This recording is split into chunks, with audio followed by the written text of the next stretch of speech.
हाय दोस्तों, मैं सुनील सर आपको अपने यूट्यूब चैनल पर एक बार पुनः स्वागत करता हूं।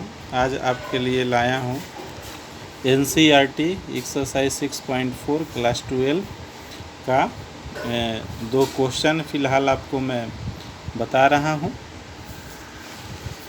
इसका वैल्यू निकालना है √25.3 का। तो सबसे पहले हम इसको सॉल्यूशन में डालते हैं। सॉल्यूशन हो गया तो हम देखते हैं कि इसके लिए हम क्या करते हैं, एक फंक्शन लिखते हैं y = √x। y = √x। इसके बाद हम क्या करते हैं, इसको दो रूपों में बांट देते हैं।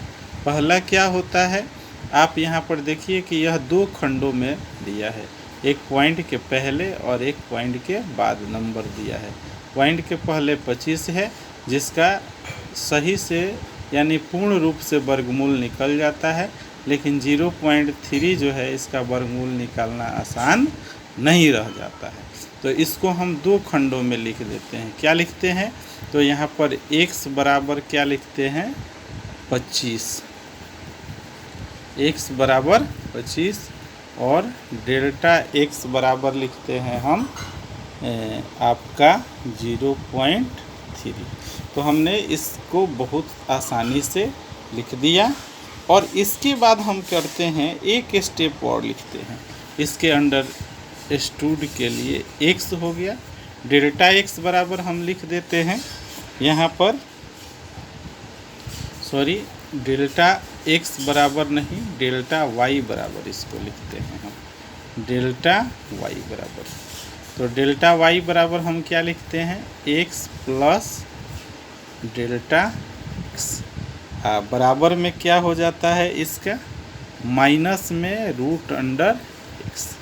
तो दोस्तों यहाँ पर हम इसके मान को लिखते हैं।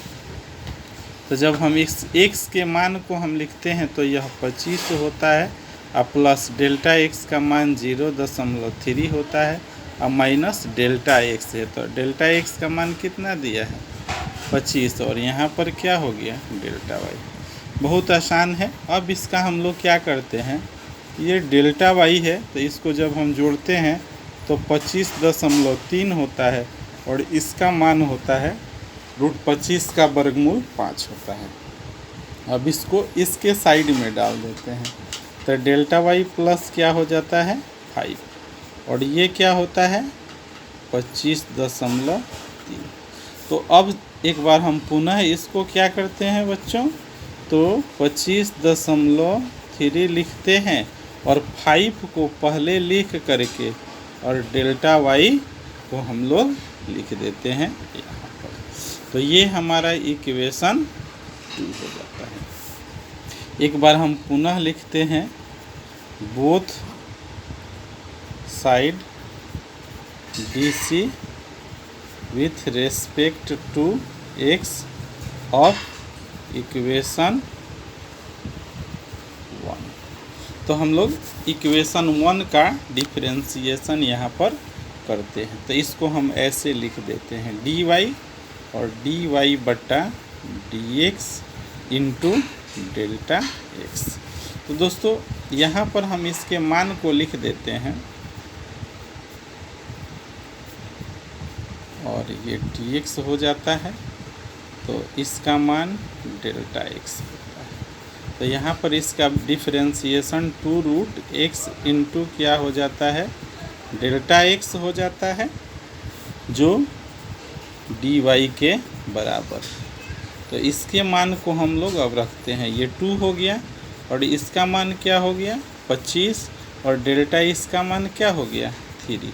तो 1/2 इंटू क्या लिख देते हैं 5 इंटू 0.3। अब 0.3 हो गया, गौर से देखिए, और 5 इंटू 10 का मल्टीप्लाई 10 हो गया, डिवाइड करेंगे तो ये इस रूप में आ जाएगा। तो अब हम लोग क्या लिखते हैं dy। तो dy को हम लोग कहाँ रख देते हैं अब, तो इसके मान जो है dy जो ये वैल्यू है, यह यहाँ पर डेल्टा y के बराबर होता है। तो हम लोग डी वाई बराबर क्या लिखते हैं 0.03। अब क्या लिखते हैं नाउ इक्वेशन 1। तो अब हम समीकरण 1 से इसको हल कर देते हैं। क्या कहता है यहाँ पर, सॉरी इसको हम यहाँ पर लिख देते हैं। ये लिखा हुआ है इक्वेशन, क्या लिखा है 25.3 बराबर 5 प्लस डेल्टा वाई। तो यही हमारा समीकरण है, ये 5 हो गया। दोस्तों डेल्टा वाई का मान क्या दिया है बच्चों 0.03। तो जब 5 में 0 जोड़ते हैं तब 5 प्लस क्या हो जाता है 0.3। तो यही हमारा इसका क्या है एक्यूरेट आंसर है। जब इसको हम जोड़ देते हैं तो ये इस रूप में आ जाता है बराबर 5.03।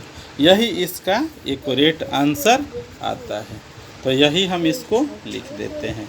ये मुझे आशा है कि आपको बहुत अच्छा से समझ में आ गया होगा। तो इस प्रकार हम लोग लॉकडाउन में इसी तरह से पढ़ाई को करते रहेंगे। एक बार पुनः आप इसके प्रोसेस को देख लीजिए और बारी बारी से आप इसको समझिएगा। मुझे आशा है, नहीं पूर्ण विश्वास है कि आपको ये बहुत बेहतर तरीक़ा से समझने में आसान होगा। और कोई भी समस्या होगा तो आप मेरे व्हाट्सएप पर मैसेज कीजिएगा। हम एक बार पुनः इसको बेहतर तरीक़ा से पढ़ाने का प्रयास करेंगे। तो यही इसका एक्यूरेट आंसर रहा। मेरे पथ ऑफ आइडिया जो यूट्यूब चैनल है इसको सब्सक्राइब कीजिए और नए नए वीडियो देखते रहिए और पढ़ते रहिए। धन्यवाद।